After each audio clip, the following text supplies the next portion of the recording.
Kau ni teliti sangatlah, Mir. Ini pasal spesifikasi, Zul. Janganlah lurus sangat. Aku cari rezeki untuk keluarga.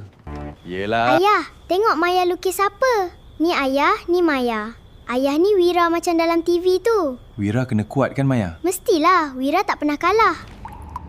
Ambil ni, Mir. Tak payah nak buat muka suci sangat. Fikirkan Maya cuma sekali. Untuk mak. Untuk Maya. Tak ada siapa yang akan tahu. Ayah, Wira, Maya.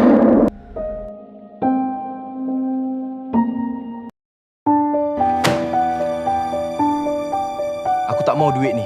Duit ni tak cukup untuk beli maruah aku. Saya ingin melaporkan percubaan rasuah. Ini buktinya. Ayah, kenapa ayah nampak gembira sangat hari ni? Sebab ayah dah menang satu lawan yang paling susah, Maya. Sebab ayah Wira Maya kan? Zul bin Osman, awak ditahan. Sila ikut kami sekarang. Apa ni? Saya tak buat salah. Jangan lawan, sila ikut. Ini fitnah. Saya tak bersalah. Biar semua orang tahu. Tindakan awak melaporkan percubaan rasuah itu menyelamatkan syarikat ini. Ini surat kenaikan pangkat sebagai pengurus bahagian integriti. Zati, tengok ni. Syarikat bagi kenaikan pangkat. Ayah dah di pengurus integriti sekarang, Maya. Ayah betul-betul Wira? Alhamdulillah bang, saya bangga sangat dengan awak.